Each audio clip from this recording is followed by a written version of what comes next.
సమాజంలో ఉండే జనాన్ని ఎక్కువ మందిని మంచి వైపు తీసుకెళ్లాలన్నా చెడు వైపు తీసుకెళ్లాలన్నా ఆ చెప్పే విషయం పదే పదే చెప్పాలి, ఎక్కువ మంది చెప్పాలి. ఇప్పుడు ఈ రెండు మీకు తెలుసు. చెడు వైపు తీసుకెళ్ళగలిగే వాళ్ళు కూడా ఇదే వాడుతున్నారు, ఈ పద్ధతిని. పదే పదే చెప్తారు, ఎక్కువ మంది ద్వారా చెప్పిస్తారు. మనం మంచి విషయాలు చెప్పాలనుకుంటే మనకు అదే మార్గం, వేరే మార్గం లేదు. కూల్ డ్రింకులు పనికిమాలని, వేస్ట్, ఖర్చు దండగా, ఆరోగ్యాన్ని దెబ్బతీస్తాయి. 1986లో పదే పదే మనం చెప్పాం, రాష్ట్రమంతా 4000 చోట్ల చెప్పాం. ఆ టైంలో కూల్ డ్రింకుల గురించి, టానికుల గురించి, గ్లూకోజ్ గురించి, హెల్త్ డ్రింకుల గురించి చాలా మందికి అవేర్నెస్ వచ్చింది అనేది నాకు తెలుసు. ఈ మధ్య నేను వెంకటగిరి వెళ్తే ఓ స్కూల్లో ప్రోగ్రాం పెడితే ఒక టీచరు, నువ్వు 35 ఏళ్ళ మా స్కూల్కి వచ్చావు సార్ అన్నాడు. అప్పుడు చెప్పావు టానికులు తాగొద్దని, అప్పటి నుంచి మానేశా అన్నాడు. ఇది మెచ్చుకోవడమా తిట్టడమా? మెచ్చుకునే భాగం ఉంది, తిట్టే భాగం ఉంది. 35 ఏళ్ళ తర్వాత ఇప్పుడు వస్తున్నావు, ఇన్నాళ్ళు మా సంగతి పట్టించుకోలే అన్నాడు. అది తిట్టదు.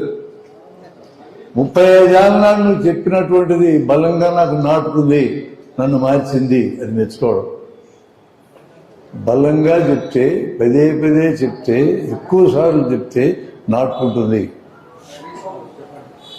ఇప్పుడు మన మోడీ సాబ్ కూడా అట్లాగే చెప్తాడు.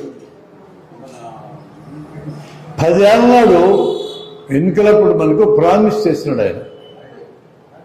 విదేశాల్లో ఉన్న నల్ల డబ్బు మొత్తాన్ని పట్టుకొచ్చి మీ అందరి అకౌంట్లో 15 లక్షలు వేస్తానని చెప్పాడు.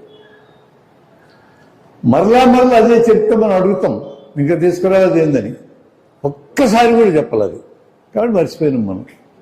రేపు ఎన్నికలప్పుడు మీరు అందరూ అడగాలి 15 లక్షలు ఎప్పుడు ఇస్తామని. మనం గుర్తు తెచ్చుకోవాలా. అలాగే మీరు గమనించండి, రాజకీయాల్లో ప్రచారం చేసిన వాళ్ళందరూ తాము జనం దగ్గరికి పంపించదలుచుకున్న దాన్ని పదే పదే పంపిస్తారు, ఎక్కువ సార్లు పంపిస్తారు. ఒక పర్పస్ కోసం ఈరోజు నేను వచ్చాను మీ దగ్గరికి. ఓ సబ్జెక్టు మీ ముందు పెడదామని.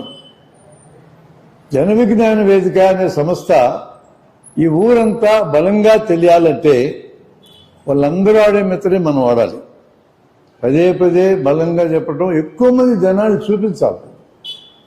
ఒక 2 నెలల తర్వాత ఇక్కడ కూర్చున్న జనం 200 అయితే 500 నుంచి 1000 మందిని మనం జన విజ్ఞాన వేదిక తరఫున చూపించగలిగితే ఒక ఇష్యూ మీద ప్రజలు మొత్తానికి అర్థమవుతుంది, ఇదేంటో కొత్త సంస్థ వచ్చింది, చాలా బలంగా విషయాలు చెప్తుందని. జనము తలల్లో నాటుకోవాలంతే. రేపు ఎన్నికల్లో ఎవడు గెలవాలో ఎవడు ఓడాలో నిర్ణయించేది కమిటెడ్ ఓటర్లు కాదు, అటు ఇటు కాకుండా ఉండే ఓటర్లు ఉంటారు, స్వింగ్ ఓటర్లు. వాళ్ళు నిర్ణయిస్తారు ఎవరు గెలవాలో. ఎవడు గెలుస్తాడు అనిపిస్తుందో వాడిని గెలిపిస్తారు. అది వాళ్ళు చేయబోయే పని. వాళ్ళని పట్టుకోవడమే ఇంపార్టెంట్. రాజకీయాల్లో ఉన్న వాళ్ళకి తమకు ఖచ్చితంగా ఓటేసేటోళ్ళు ఇటు ఓటేస్తారు, ఖచ్చితంగా ఎగ్గొట్టేటోళ్ళు ఇటు ఎగ్గొడతారు. ఈ స్వింగ్ లాగాలి. మనం కూడా ఈ ఊళ్ళో జనానికి జనం యొక్క సమస్యల్ని మాట్లాడే ఒక సంస్థ ఉంది, బలమైంది అని ఇంప్రెషన్ పట్టుకెళ్తే మన వైపు జనం మలుతారు. రేపొద్దున కమిటెడ్ ఓటర్లని, అటు ఇటు ఉన్న వాళ్ళని, స్వింగ్ ఓటర్లని మొత్తాన్ని కూడా సరైన ఆలోచనలో మనం వాళ్ళు పెట్టగలం. సరైన ఆలోచన ఎందుకు మనం నేర్పించాలి ఆ 10 మంది.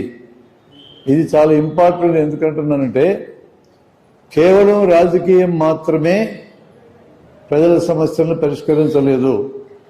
భావజాలం అని ఒకటి ఉంటుంది. ఆ భావజాలం యొక్క ఆధ్వర్యంలో జనం నడుస్తూ ఉంటారు. ఆ భావజాలం తలకెక్కితే భౌతిక శక్తి కంటే బలంగా పనిచేస్తుంది. ఆ భావజాలం ఎక్కించే పని జన విజ్ఞాన వేదిక లాంటి మన సంస్థలది. మనం ఆ పని మీద లేమనుకోండి, తప్పుడు భావజాలాన్ని తలకెక్కించేటోళ్ళు చాలా యాక్టివ్ అవుతున్నారు. మంచి భావజాలం ఎక్కించేటోళ్ళు మనం యాక్టివ్ కావాలంటే మనం కూడా చాలా మంది జనాన్ని చూపించాలి. ఇప్పుడు వాళ్ళు జనాన్ని డబ్బులు ఇచ్చి బిర్యానీలు ఇచ్చి తీసుకొచ్చి కూర్చోబెడతారో మనం స్వచ్ఛందంగా వచ్చి జనాన్ని చూపించగలగాలి. ఆ పర్పస్ కోసమే ఒక స్టార్ట్ చేయాలనే ఉద్దేశంతో రాష్ట్రం అంతా నేను పర్యటిస్తున్నా, 2 రాష్ట్రాలు పర్యటిస్తున్నా.